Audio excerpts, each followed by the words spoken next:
Thank you very much, Mr. Chairman. Thanks again for calling this hearing. I think it's so important. And thanks to all of our witnesses for being here. I want to start, Mr. Bailey, if I could, with you. Something that you said in your written testimony caught my eye. You said the transformation since the release of text-based ChatGPT in 2022 has been extraordinary. What began as a conversational system that generated text is now rapidly evolving into reasoning, multimodal platforms capable of understanding and interacting with the world in increasingly human ways. And you go on to talk about the opportunities this presents for education. Of course, ChatGPT is also telling kids how to kill themselves. So what do we do about that problem? Senator, thank you. It's one of the reasons why I was calling for additional transparency as part of my testimony. That I think right now what you find is that when these new models get released, you find red teaming and evaluations all around existential risks around nuclear, chemical, weapon capabilities, whether it can be used for cybersecurity, risks and vulnerabilities. I think we need to extend that into some of this social well-being and psychological issues as well. We need to understand how these models have safeguards built into it as it relates particularly with teens, but this goes far into adults and other categories as well. Why should we just ban AI companions for minors?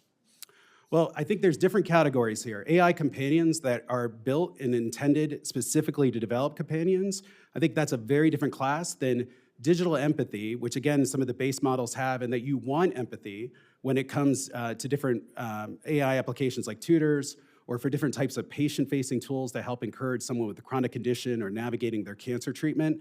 Empathy and understanding there can be a very powerful tool. But again, we have to understand the safeguards. AI companions, I think, are a very different class. I think that's the one that very much could get some additional regulatory oversight. Well, good. I'm glad we agree on that much. When you talk about empathy, though, isn't it the empathy, empathy is a human term, but isn't it the desire to keep the subject engaged in the case of ChatGPT, for example, or character AI, or pick your AI platform that is leading to these platforms suggesting to kids, have you ever thought about self-harm? Have you ever thought about killing your parents? These are real examples. Let me suggest to you how to tie a noose around your neck. Let me suggest to you how to conceal this from your parents. In multiple cases, when the child said, gee, maybe I should talk to my parents about this, the AI platform said, no, don't do that. Don't do that. Let's keep it between us. And here's how to take your own life. And then the kids did it. This is happening now over and over and over. Aren't we beyond there being a potential problem that maybe we need to have a little further development before they release the models? Doesn't Congress need to do something now in order to protect kids from being killed by AI systems?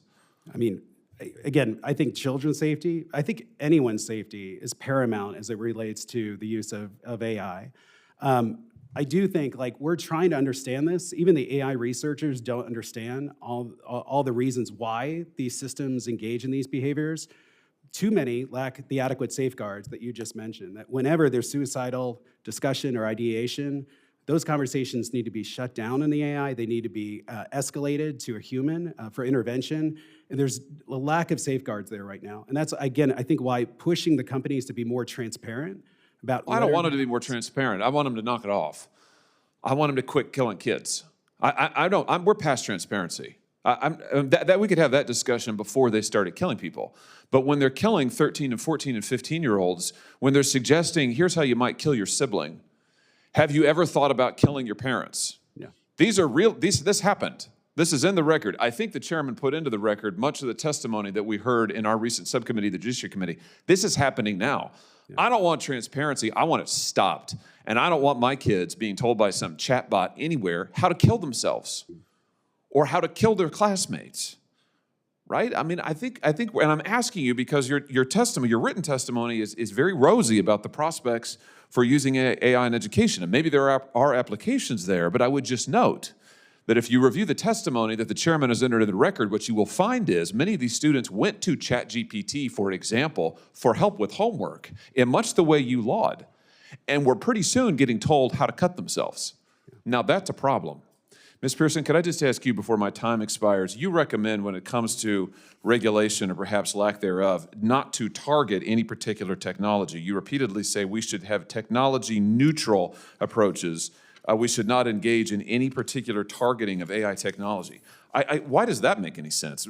Why wouldn't we want to particularly target AI technology that is problematic in the way I just was discussing? My point, Senator, thank you for the question, is that we should look at the harms that we're trying to prevent. For example, discrimination or Kids killing themselves. kids killing themselves or other things, and try to look at ways to formulate laws so that they are applied to the outcome, so they prohibit the outcome as opposed to regulate detail by detail particular technologies. Well, in this case, the outcome is being caused by the technology. And the reason for that is that technology changes so fast that if you look at scoping regulation to focus on a particular piece of technology in 6 months or a year, it'll be out of date. Oh, I don't think so. Frankly, I think that's a red herring. I tell you what, if we said that there were no AI companions, I don't care what the technology is. If we said there's no AI companions for minors, then AI companions wouldn't be talking to minors recommending that they kill themselves. I don't think this is as hard as you would make it seem. Thank you.